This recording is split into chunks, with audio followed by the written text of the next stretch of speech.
Questions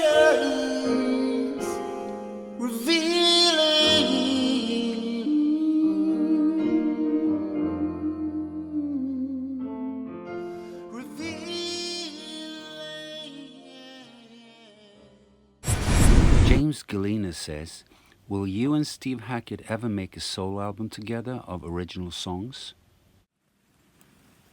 Hello, James. Good question, isn't it?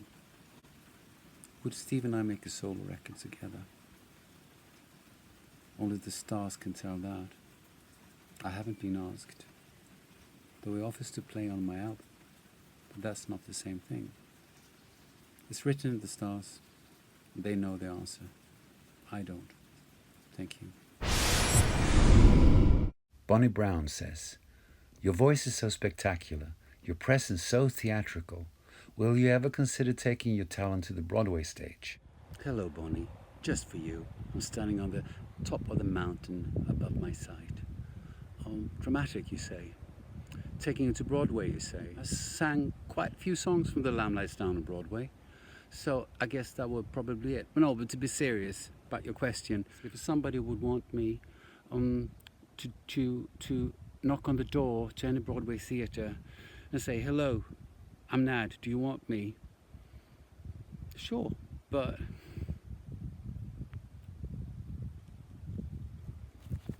absolutely.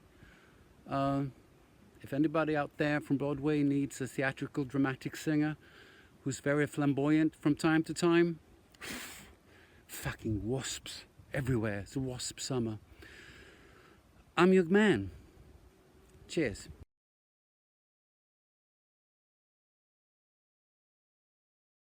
Janai Cam says, what is your favorite musical instrument for playing and or creating music?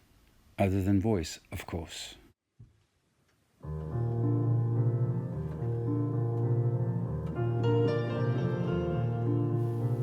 Piano has always been the key instrument for me when it comes to writing. For many, many years I wrote on piano, and then later in life I started to get a lot of things popping up in my head, such as riffs, melodies, rhythms that linger for a long time, and so I just usually sit down in the studio and try to reproduce what I've heard in my head. So it could be anything really, from a drum pattern to a bass line or guitar riff or whatever. So I don't play piano throughout the songs anymore, but still I love playing the piano. Nancy McGowan says, when was the moment you felt, I made it, I finally made it? Hello, Nancy. There's been more than one occasion where I felt that way, but I guess it must be one of the first times when I really felt that was when we did the Royal Albert Hall, because it was just unreal, and I was thinking, it doesn't really get much better than this. Standing there with my lifelong idol, singing the songs I grew up with in front of thousands and thousands of people, having my family there from both sides of the pond. It was just a fantastic moment. So that is soon 3 years ago. It's in October 2013. That'll be 3 years ago.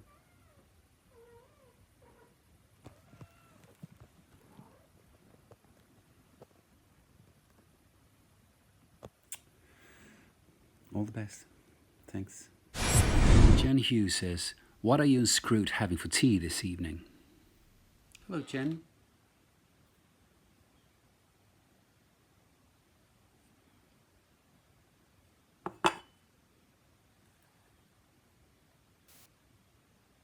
It's catnip tea, Jen. It's catnip. I'm gonna get high.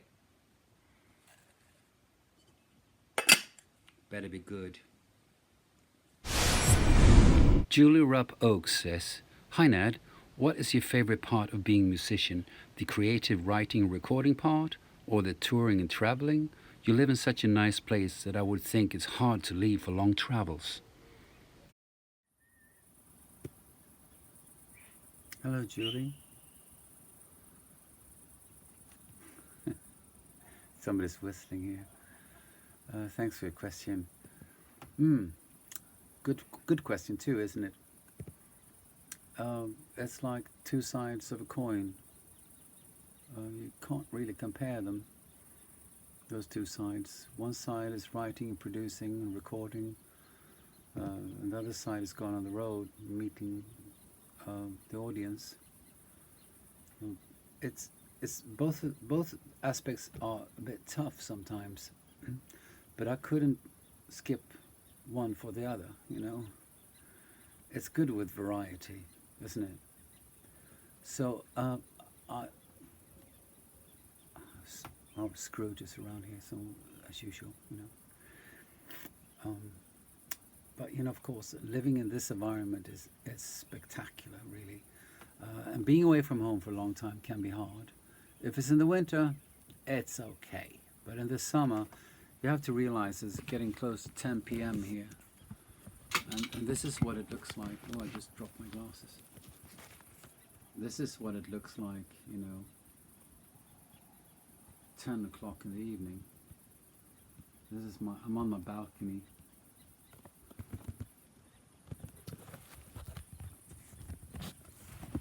So yeah, of course I miss home.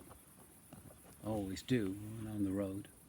I thoroughly enjoy being at home. But I won't be on the road again until February, so I have a long time ahead of me of writing and recording and producing a new album, which is wonderful. And there's no stress.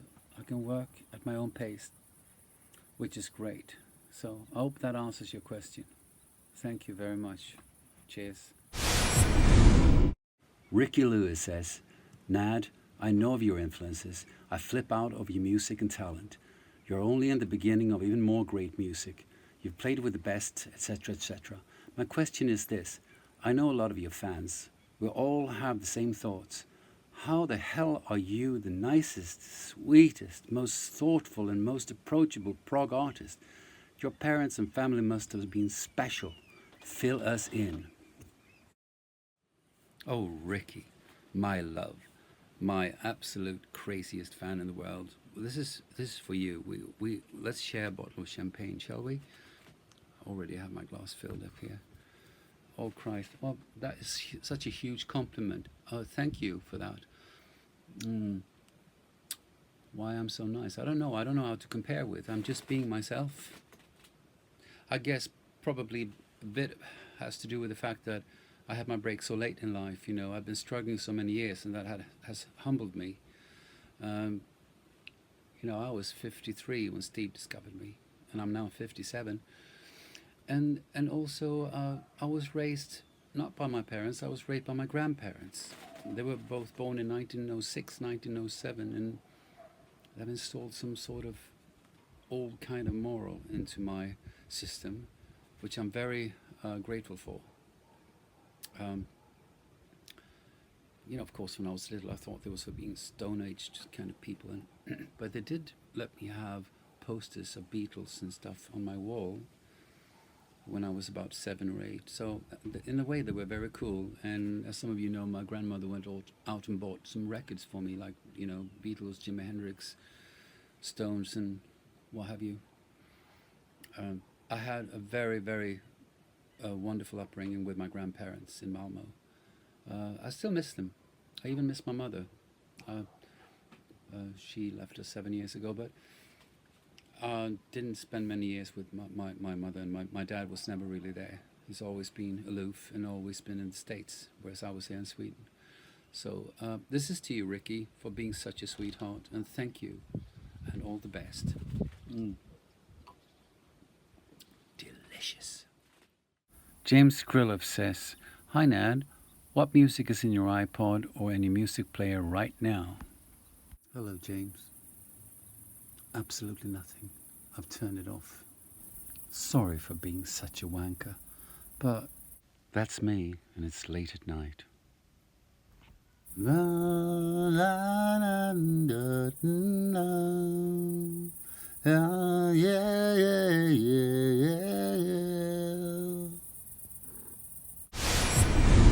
Jeff Poff says, "Hello, Nad from America. Your album, Courting the Widow, features artists who recorded their parts separately. How does this affect the flow of the process?"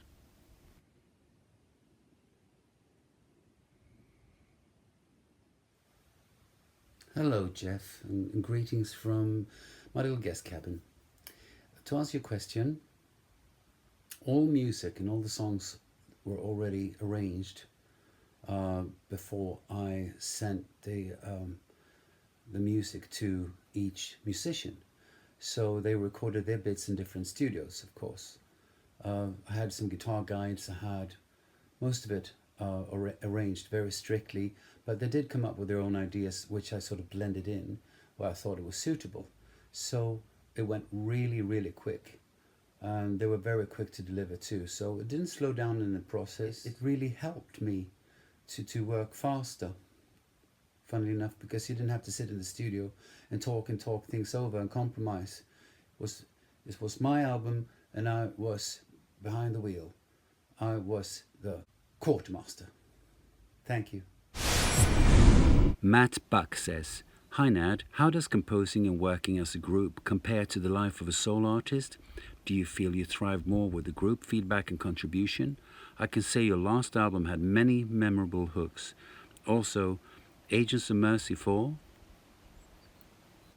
Hello, Matt.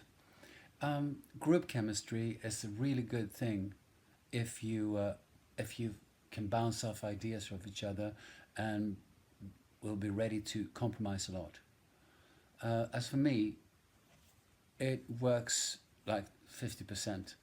It's hard for me to come in with a song that I've fully written and arranged on a demo, and then the band tend to tear it up. It's like somebody is almost killing your baby or ripping your heart out. I find that very difficult.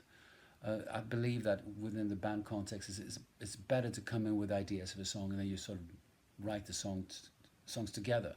That's why you should be in a group anyway.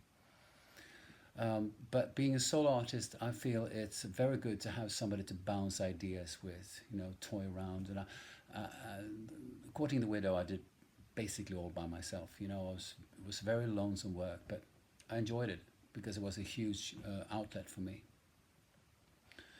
And when it comes to Agents of Mercy 4, I'd be up for it, but it's rather unlikely at the moment because we're all so spread out. Lale is touring the world with Arrival all the time, it seems, and Wally's living in the States, doing really well. Jonas has moved down to Austria from southern Sweden, so he's living there. And Royn is always on the go with something. Right now, he just completed this album with John Anderson, and so now he's working with Kaipa da Capo. Kaipa was his band in the 70s, and this is like a new version of the band. As I said, I'd be up for it, but I don't know where we could find time to do that. And right now I'm working on a new solo record, so I hope that answers your questions. Thank you very much. Jose Tantaya says, "What will your life be without music?" Life without music is like a body without a soul, like an imprisonment without parole. It's like sleep without dreams, an endless winter of extremes. It's like food without spice, like believing in someone's lies. But if you pour me a glass of wine, for a brief moment I will be fine.